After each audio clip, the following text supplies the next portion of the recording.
It seems to be a trend with this show's audience that most conventional topics never perform as well as the unusual. So, to feed into your insatiable lust for the abnormal, I've got a guest today who's speaking about our past lives and how they impact the people we are today. Welcome to the Just Dumb Enough podcast, a show that acknowledges no one is always an expert by dispelling misconceptions with real experts. I'm your host, as always, Colton Petrie. My guest today is Christa Okon.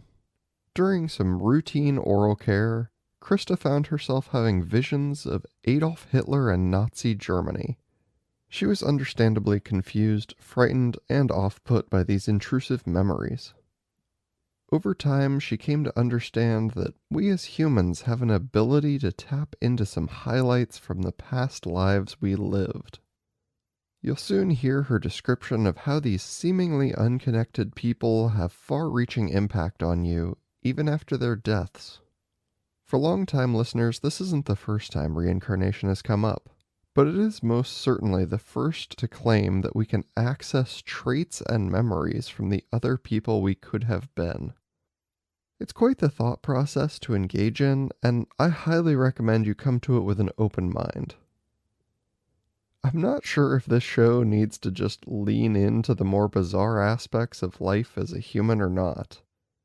What do you think? Do you listen for the career, life, and hobby advice, or are you one of those that only shows up when the title says something unexpected and odd? Let me know by leaving a comment wherever you're listening, by sending an email to dumbenoughpodcast@gmail.com, or by reaching out on your preferred social media platform. Let's dig into these lives we had before our birth.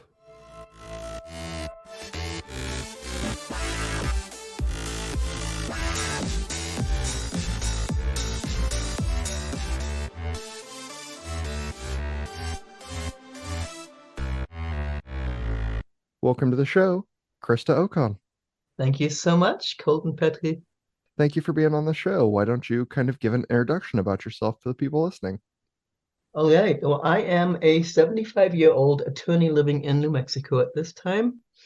And I have kind of an interesting story that I wanted to share with the world, actually, which involves realizing at the age of almost 30 that I had had this terrible lifetime in Nazi Germany where I did awful things. And I pushed it away for many, many years, as long as I could. And then finally, it just was time for me to look at it more closely. And in the looking at it more closely, I began to realize that my current life was affected over the years by what had happened back then, but I was just simply not clued into it because I didn't believe in reincarnation, right? And once I did and saw the horror of it, it was like I did not want to look at it more closely. However, in working with it and looking at it, I have come to the realization that forgiving yourself and others is very, very beneficial in terms of absolving some of the karma that we create. And we create karma in every single life because we're still learning individuals, right? And so we make mistakes. And our higher selves do not think of the mistakes as being horrible like we do here on the planet. They just look at them as mistakes and learning opportunities.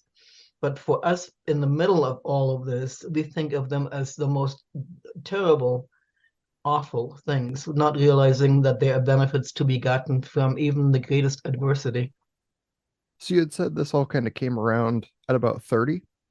I was close to 30, and of all of the crazy things, I had a need for dental care. I had a need for a lot of dental care because I had been kind of neglecting my choppers. And so I was in a new town in Germantown, PA, and I had a friend who recommended a new dentist to me. I had never used nitrous oxide while being at the dentist. I didn't know about it, hadn't heard about it. And the friend said, "Well, since you're such a chicken when it comes to dental work, ask the dentist to give you some nitrous." And I said, "Well, what's that?" And she said, "It just relaxes you. It helps put you at ease. It takes away some of your fear." And so I did. And my body, it was so clean at that time. I didn't do any kind of drugs except cigarettes. I did do cigarettes. But because of that, once the nights started coming into me, it just hit me in such a profound way that in a way that I had never experienced reality up until that time. And I came into the dental experience as an atheist. I had been born into the Catholic religion, and I had, at the age of 12, basically turned my back on it when the priest at the church told me to go home and change because I had come to church wearing pants on a really, really cold day with the snow piled high. And he said, "Young lady, go home and change. This is an affront to God, blah, blah, blah." So I went home and changed, not my clothes, but I changed into an atheist. I thought, I don't want to worship a God that's going to make such a big deal of me keeping myself warm when I come to church, right? It just seemed completely ungodly. And so I come into this dental experience as this atheist, and all of a sudden I am seeing the entire body as pure energy. Every single system in the body is pure energy, and all of the systems are cooperating with each other. It's like all of the energy is conscious and aware that it's part of my body, part of this particular system, and what it needs to do cooperatively with the others. And it just blew me away. I was just like, I've been wrong. I have been wrong about the way the universe works. I came out of that experience completely transformed. And that was just the beginning. Because I needed a whole lot of dental work, I kept going back and back and back. And every single time that I went, I had another experience. So I was told things like why we need to perceive life in terms of pairs of opposites. We're taught about good and bad, we're taught about light and dark, we're taught about fat and thin, we're taught about all these different pairs of apparent opposites, which are really the other side of the same coin. But that's the way we as beginning consciousnesses have to learn, right? And so I'm seeing the world being formed. I'm getting these amazing lessons about reincarnation, and all of a sudden, I'm being shown a piece of Hitler's life when he was a teenager. And he was so loving and kind and devoted to his mom, who was dying of cancer. In what I saw, he was down scrubbing the floor, fluffing her pillows, feeding her. He was so beautiful. His heart was so beautiful. And I'm thinking, how could this have been the same person? And is this even true? What am I seeing here? Why am I seeing this, right? I was so disturbed about that. I was so disturbed. Why am I thought it's because I'm German and my dentist is Jewish. That's why I'm seeing this, right? But that wasn't it. So the next time I go back, I'm being told you made a mistake. And I am impressed with the fact that it had to do with Nazi Germany. And so now I am really coming unglued about this. What mistake have I made? Who was I? When did this happen? And it was so horrifying to me that I just kind of pushed it away for many, many years. And it wasn't, I would say, a good 20 years later, maybe even more, that I sought out the help of a Jungian analyst. And then she went with me through this regressive hypnosis experience. So then I actually saw this guy, Fritz, and then I studied who he was, what he did. I actually went to Germany and looked where he lived, where he was born, places he had been. And that was only one of my past lives, but that was the one that has impacted the present life the most as far as I'm aware. And so I wanted the world to know reincarnation is real, and there's bleed-throughs during this life, and you will find yourself enthusiastic about things you have no idea why. For example, I was in my 50s and I decided I really wanted to learn to sail. No clue why. I'm in the middle of landlocked New Mexico, right? And suddenly I'm ablaze with this passion for sailing coming out of absolutely nowhere, right? So I sold my property, moved to Florida, bought a boat, learned to sail. And while I was doing that, I also wrote my first book, is a fairy tale for kids. And in it, I created a character who is a merchant marine. And it turns out that this guy, Fritz, whom I had not yet uncovered at that time, had been a merchant marine before his boat was seized at the beginning of World War One, and he was imprisoned in France, having committed no crimes, having done nothing wrong. He was just a merchant marine on a German vessel, and it was presumed that anybody on a German vessel could carry armaments or supplies for Germany's war efforts. So everybody on the vessel was automatically deemed the enemy. But that was another clue. Here's this presence in me or part of me that I'm trying to not pay any attention to, but it's pushing its way through, right? And so if we pay attention to these unusual kinds of stirrings and promptings, we can often get really, really good clues that there's some other aspect of us trying to talk to us. So, what is the background to this reincarnation? Like, does it follow a religious pattern or is it kind of in its own definition? I don't think it follows a religious pattern because reincarnation occurs to people of all religions on the planet. So it's a matter of we need to have many, many, many lifetimes to get rid of our judgmental nature, to get rid of our hatefulness, to get rid of our belief that we are separate from others. We have to have the experience of being Black in order to realize what it feels like when somebody is negative and pejorative about Black people. So then we give ourselves that experience.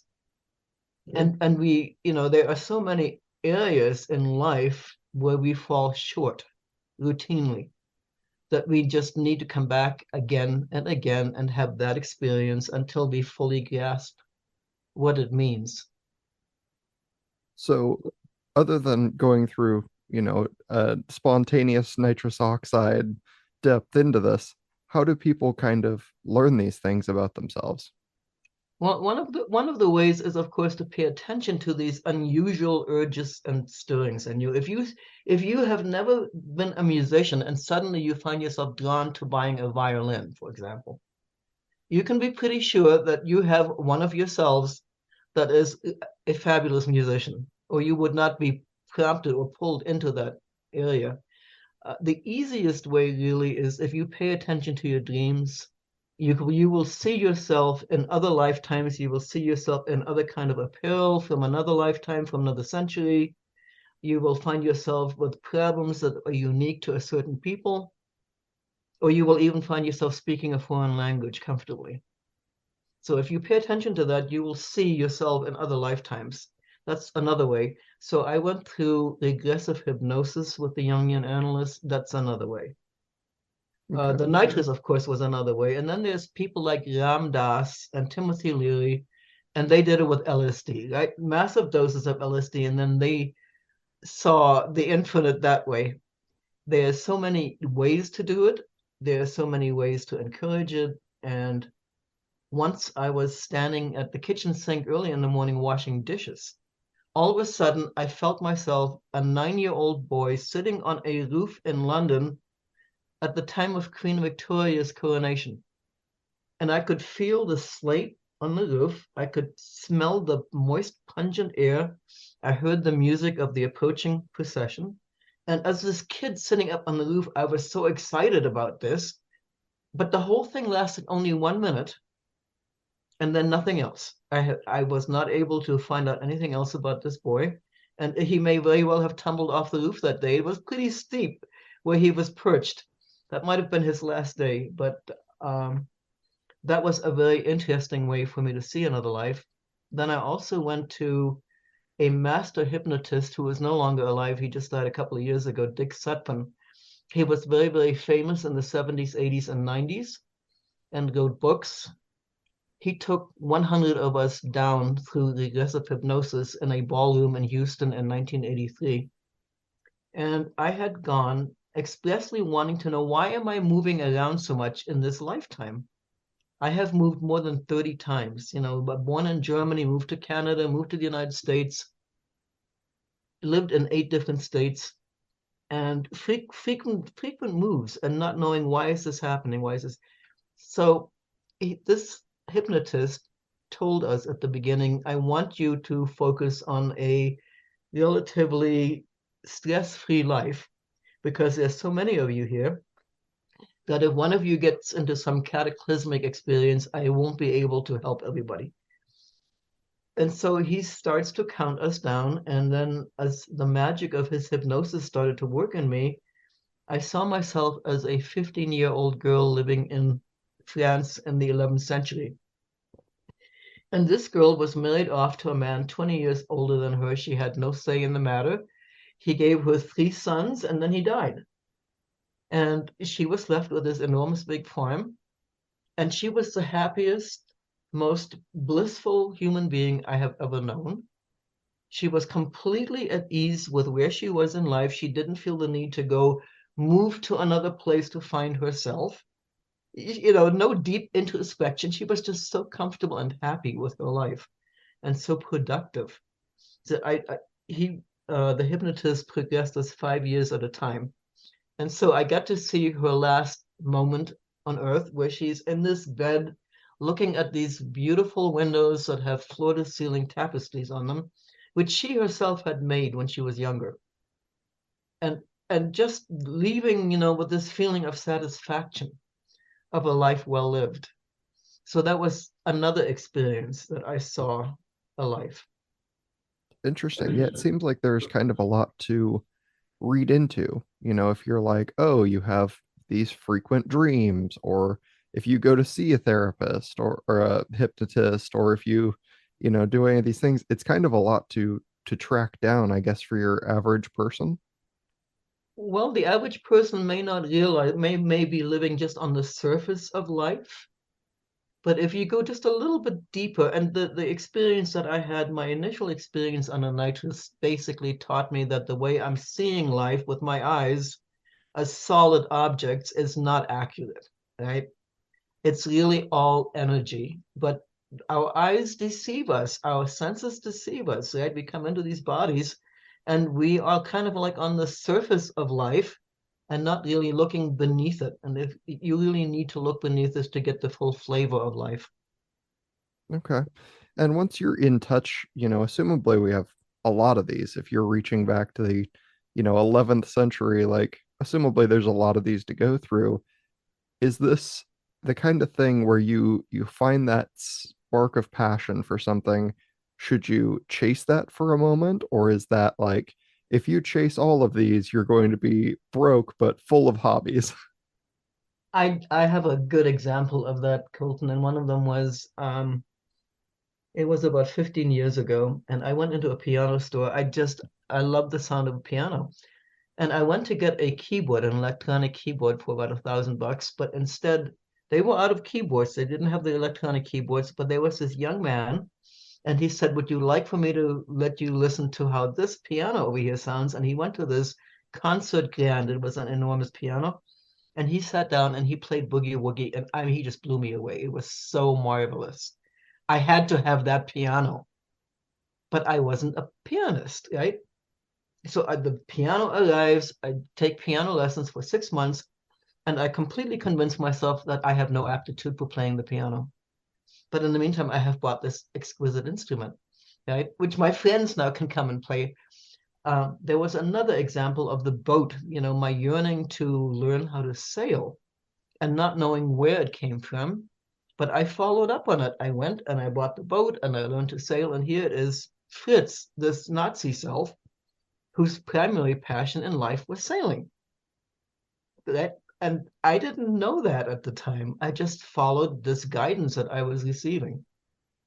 So is it something you're supposed to do? Like, are you supposed to learn more about these things that you've done before, or are you supposed to avoid them to try and like gain new experiences?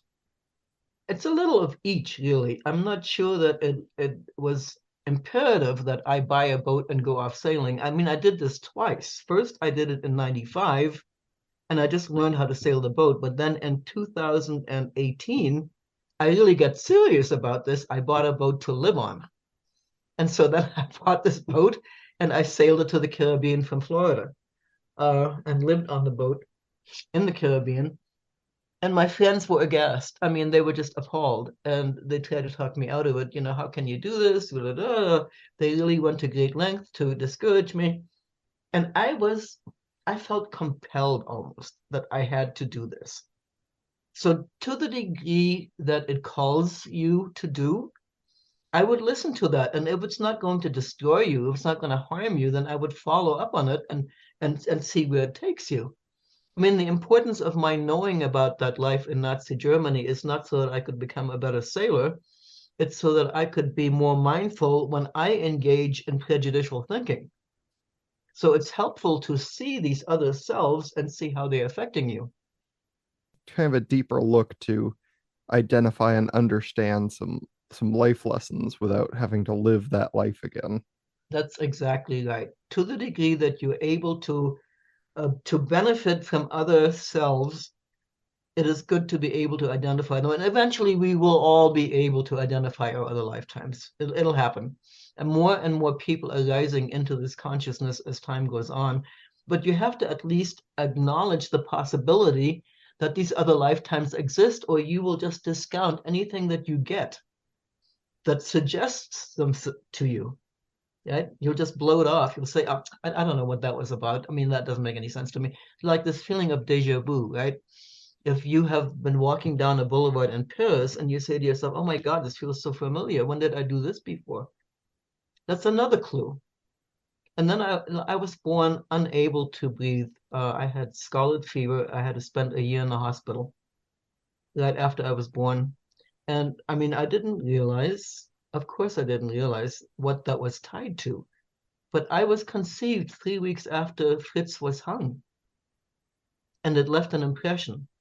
And so if you look at like Ian Stevenson's, he did 2,500 studies on reincarnational cases. And he actually went like to India where he interviewed people and their families to do this. He discovered that in some instances where the death was traumatic, there is indications in the body of the new person that has a residue of what happened to the other one. So it's good to know. It's just good to be able to put yourself into context. Yeah, it's very interesting. It made me wonder like how long is the turnaround time, right, in this reincarnation cycle? Because I'm like, can I just look backwards to say like, oh, this is my birthday, who died on my birthday, and then start like running down searches from that? Or is it like there's a time window, like you had said, 3 weeks? I don't believe it really hinges on any particular time. It's more determined by how insistent is the personality in coming back. And I believe Fritz came back in a hurry because he wanted to tell people something, you know. Like the golden rule. I mean, if you look at the Lord's Prayer, right? The do unto others, judge not, that you not be judged, right? Forgive as you will be forgiven. It's right there. I mean, the instructions for how to conduct yourself are right there. But people don't think of that in terms of you're going to have a lot of lifetimes in which you will regret the behavior you carried on over there, right? Yeah, and it seems like, especially in these days that we live in, we have so much access to so much, wisdom that we've built over centuries worth of time and is just all compiled down. We take very little time to look at that, and that seems like it might set us back a bit. Well, there are those of us on the planet that are taking more and more time about this, and that's really good.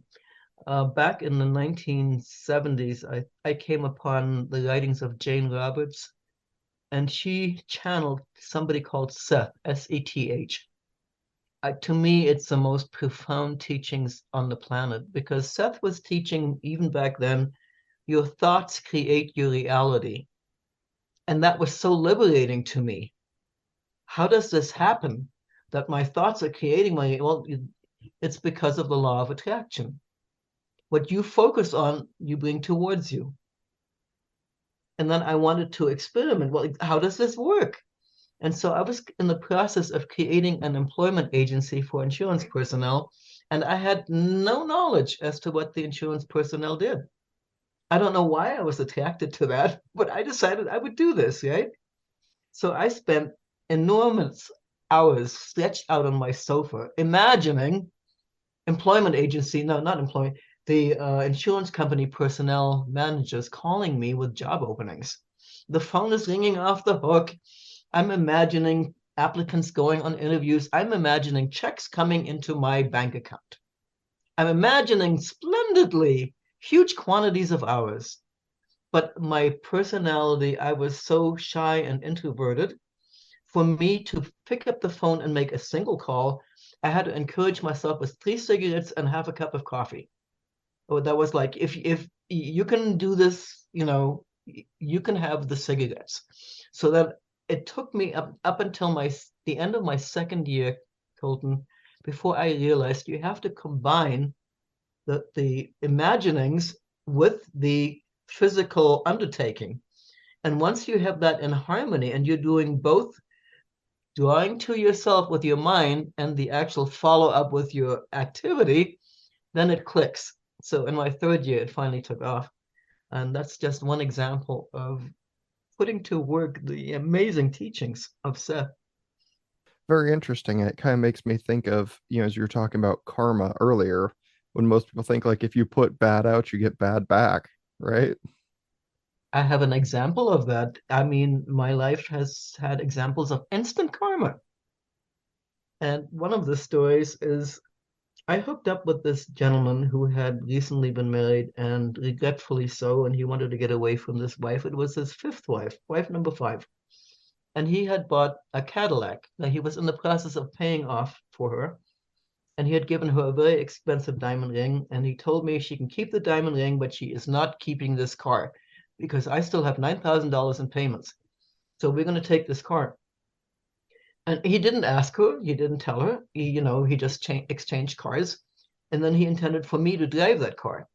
And I was kind of a small foreign car girl. I mean, I've had Volkswagens, a Karmann Ghia, an Opel Kadett, little tiny cars. I didn't like big American cars. And there I am with this big American car that he has basically stolen from wife number five. And so we're in Louisiana, and I'm coming home one day with groceries in the trunk, and this Cajun on drugs just smashes into the back of me going 65 miles an hour while I am stationary waiting for a break in traffic to go left across the lanes. So, I mean, this car was demolished, just demolished. And I felt so relieved to have it gone. But obviously, the woman whose husband I had carried away was more upset about the car than she was about the guy, right? But this is an example of instant karma. Yeah, I mean, that's I it's a fun story. I have hundreds of fun stories in the book. Let me tell you another one. We were living in Louisiana, Jim and we had started playing with the Ouija board. And this entity came up, Mimi, who said that she had been his wife, I think, in 200 years earlier, right? So we're talking about like the middle 1700s, where she said they had been pioneers that had traveled west, and she had apparently died of a cat bite in what became Texas. And we had so much fun with Mimi and her stories. And then one day, when Jim went to work, his coworker Doc, that was his nickname, didn't show up, and he was always very punctual. And so Jim at lunchtime went to Doc's house, and looking through all the windows, he saw Doc was dead in his bed. And Jim was so upset about this, he came home so shook up that I said, well, let's talk to Mimi and let's find out what happened. So we get Mimi on the board, and I say to her, and she says, yes, I'm here, and I'm here with Doc. Okay. So I say, what happened? How did he die? What? She said, well, he had a heart attack. And I said, when did this happen? And she gave me a very precise time, 2:13 in the morning. And while we were still on the board, we got a call from the place that had taken the body, and they wanted a suit of clothing. So I had also asked Mimi to give me the name of a doctor. I thought maybe we could get a hold of Doc's doctor and get some insight that way. She gave me this name, Labelle Fabier. It was a French name, and I couldn't find it in the phone book. And so I was beginning to have doubts, that she was misleading us or not accurate. So we went to this place and they had Doc's body in the basement in a glass enclosed room. And as we got into the basement and I looked around at the wall, this is a really old building. There, embedded in the wall, was like this concrete thing with a name. And the name was La Fabier. And I don't know. Now I've got the shivers going through me, right? I mean, she didn't give us the name of a doctor. She gave us the name of whoever that was that had that building when it was first built, whose name was engraved in the basement walls. So she must, it was like she was standing there looking around, and that's the name she saw, right? But this is another example of how you can be in touch with the other dimensions. And, some people say, oh, the Ouija board, you attract evil spirits. And I don't really believe in evil spirits. I think there are people on the planet who make mistakes. Lots of us make mistakes. And it's just we are not enlightened enough to realize the impact our actions have on others. Right? Like Fritz, he ended up being Germany's plenipotentiary of labor the last 3 years of World War II. And in that capacity, he kept Germany's war efforts going 3 years longer than it ought to have. Right? Because he's dragging people into Germany to take the place of all of these German men that have fallen on the battlefield that can no longer man the machines in the big factories. But what he was not taking into account is that in keeping Germany going the way he did, it also kept Hitler's killing machine going. Right? All of those people dying in Auschwitz, Sobibor, Belsenberg, all these places, it just kept everything going longer. So indirectly, he is responsible for lives lost because he participated in the machinery that allowed the efforts to keep going. And I'm sure talking about this, especially like writing a book, coming on shows like this, I'm sure you've heard, or felt in the past some kind of pushback from people who are just like, I don't subscribe to this way of thinking, or I don't think this is how it works, or you're talking to demons on the Ouija board, like something like that. Have you had much of that? I haven't had a lot because I'm just starting now. I waited until the book was published to reach out to all those media hosts that I met through the summit. I waited to reach out to them until the book was actually published. Mhm. So I haven't had a whole lot of feedback. I do know that there is a lively debate right now about time being simultaneous. In other words, it's not a stream from 1100 to 3000, going in one direction only. It's that we are able to live in any time frame that we wish. We may feel drawn to the 10th century France, right? And then we can do that with our next life. We can pick that particular time and place. But what we're seeing now is the Einstein theory of quantum mechanics coming into this discussion, right? So the wiser people than me are saying time is simultaneous, and the difference between my dimension and Fritz's is only one of the way the energy is working itself through. And I am not smart enough to understand quantum physics, and I don't purport to, and I will defer to the wiser heads than mine. But now also, I am really becoming interested in how the law of attraction is going to work itself through in terms of like the Holocaust remembrance. Because what the law of attraction says is what you focus on, you get more of. Now, I'm trying to put together in this book, or trying to say in this book, can we find a different way to commemorate the victims? Because by constantly focusing on victimhood, we're going to create more of the same. And yet we don't want to brush it under the rug. We don't want to sweep it away. We want to acknowledge this happened and it's a learning experience for us, but we don't want to recreate it, right? And now I'm perceiving more anti-Semitism coming into the world again.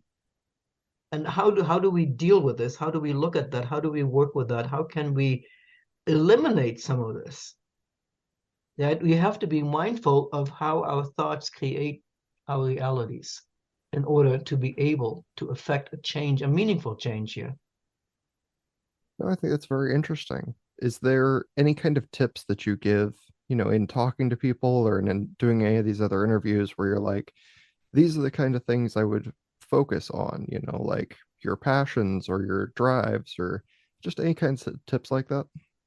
I basically, in the epilogue, I basically tell people there are several ways that you can be in touch with your other selves, and you and I have talked about them, which is primarily through your dreams, because you're dreaming every single night. And a lot of people pay no attention to their dreams unless it's so terrifying to them or so uplifting to them, in which case they might make note of it.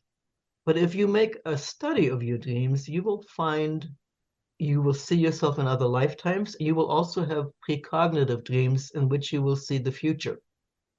About 10% of my dreams when I recorded them were precognitive.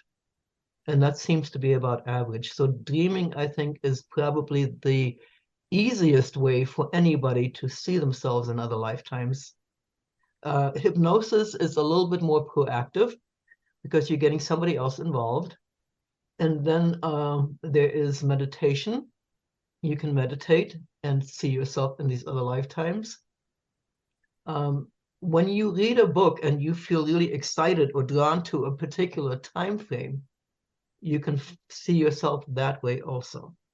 And then you have the passions that come into you, right? And when you are just completely knocked over, blown away by a passion that you don't recognize as yours, that is a very strong clue to you. There's another lifetime talking through you.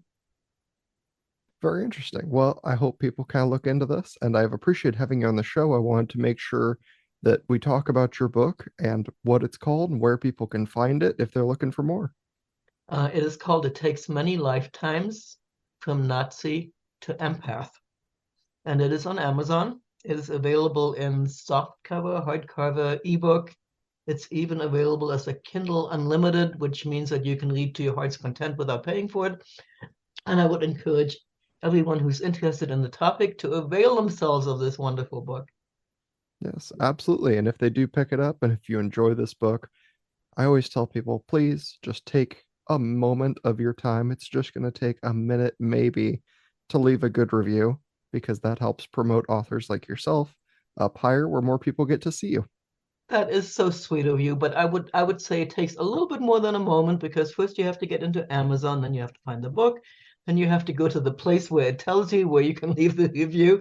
It took me, I think, about 5 minutes to get to that place. So, needing to be completely honest here, I would really appreciate anybody taking that 5 minutes to write me a review. And thank you so much for your time today, Colton. Yes, of course. It was a pleasure having you on here. I appreciate it. Pleasure for me as well. So that was the episode. What do you think? Have we all experienced past lives and diverse experiences? Or do we just get one trip on this big planet? I always want to believe in the fantastical, no matter the evidence. It won't change the way I live my life, but what's the harm in just humoring the possibility? We've reached the end of June, a bit slower than the months before it, with the following rankings. Number 1, the United States, with Texas, Kentucky, and California as top states. Not sure what happened to New York and Oregon at the end there. Number 2, the United Kingdom, still led by Scotland. Number 3, Australia, with Victoria just barely staying ahead of New South Wales. Number 4, Canada, with Ontario way at the top. And number 5, Sweden, with Stockholm crushing the others. That's it for this week. Have a great weekend, and I'll see you all back here for the next episode about the same time that America blows up the sky. It's Independence Day next week for those unaware, and the US loves launching colored dynamite into the sky to celebrate. Until the next episode, please do all those things that help the show: rating, reviewing, liking, subscribing, and don't be afraid to reach out, dumbenoughpodcast@gmail.com, or any of the social medias if you want to reach me personally. Most importantly, stay dumb.